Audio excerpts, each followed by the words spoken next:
Perkenalkan, nama saya Al-Furqan.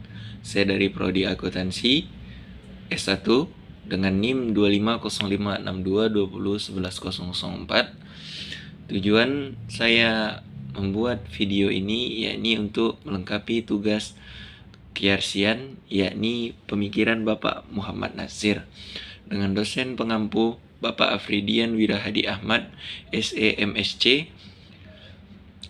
Adapun materi yang akan saya jelaskan yakni tentang sejarah, nilai-nilai penting, dan perkembangan-perkembangan di Yarsi Sumbar. Materi tentang sejarah. Yarsi Sumatera Barat didirikan pada tahun 1969 yang merupakan perwujudan cita-cita untuk mendirikan rumah sakit Islam di Sumatera Barat. Pendiri dan tokoh kuncinya. Pendiri dari Yarsi Sumbar ialah tokoh pejuang asal Minangkabau atau dari Sumatera Barat, yakni mantan Perdana Menteri Republik Indonesia Bapak Muhammad Nasir, melalui kerjasamanya dengan Yarsi Jakarta dan Dewan Dakwah Islamiyah atau DII Indonesia Pusat. Awal mula, langkah-langkah awal dimulai dengan pendirian Balai Kesehatan Ibnu Sina, kemudian menjadi cita-cita bersama yang didukung oleh Badan Kontak Perjuangan Umat Islam atau BKPUI Sumatera Barat dan mendapatkan dukungan dari pemerintah daerah, termasuk Gubernur Sumatera Barat saat ini. Peresmian Yayasan Rumah Sakit Islam Sumatera Barat disahkan pada tanggal 31 Januari 1969. Kepada perkembangan, Yarsi Sumbar berkembang pesat daripada Balai Kesehatan menjadi unit kesehatan dan juga beralih ke pendidikan kesehatan atau jadi universitas yang sama-sama kita ketahui ini sekarang ini dengan nama Universitas Muhammad Nasir. Pengembangan RSI Ibnu Sina. Setelah Balai Kesehatan, sejumlah rumah sakit Islam Ibnu Sina di berbagai daerah di Sumatera Barat, antara lain RSI Ibnu Sina Bukit Tinggi yang didirikan pada 30 Oktober 1969, RSI Ibnu Sina Padang Panjang yang dahulunya Balai Kesehatan dan didirikan menjadi rumah sakit pada tahun 1989, RSI Padang yang didirikan menjadi rumah sakit pada 30 Mei 1972, RSI Payakumbuh yang didirikan menjadi rumah sakit pada 3 Oktober 1972, RSI Simpang 4 yang didirikan menjadi rumah sakit pada 5 Juli 1975, RSI Panti yang didirikan menjadi rumah sakit pada 10 Oktober 1978, dan juga Balai Kesehatan Yarsi di Mentawai yang didirikan pada Juni tahun 2005.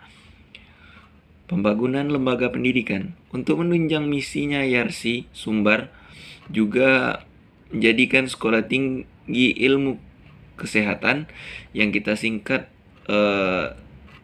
menjadi STIKES Yarsi Sumbar yang berkembang dari Sekolah Pendidikan Keperawatan yang didirikan pada 1983 menjadi Akademi Keperawatan yang didirikan pada 3 Januari tahun 2000, kemudian menjadi STIKES pada 18 Juli tahun 2008 dengan program studi D3 Keperawatan, S1 Keperawatan, dan lain sebagainya.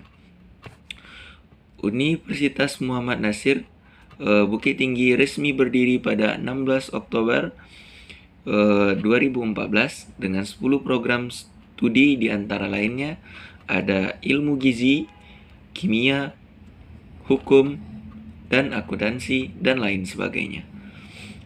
Unit-unit atau PT-PT dari Yayasan Yarsi yakni ada Swalayan Masyitah yang didirikan di Bukit Tinggi pada 16 Juli 1986, dan juga ada PT Radio Citra Mandiri. Ini nilai-nilai perjuangan.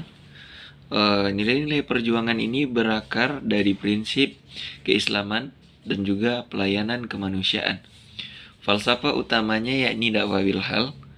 RSI Ibnu Sina ini merupakan sarana dakwah bilhal, yakni dakwah yang melalui perbuatan nyata dalam bidang pelayanan kesehatan sebagai perwujudan kemanusiaan dan ketakwaan kepada Allah Subhanahu wa taala. Pelayanan yang universal memberikan pelayanan kesehatan yang optimal kepada masyarakat yang tidak memandang perbedaan, baik itu suku, ras, bahasa, agama, dan lain sebagainya.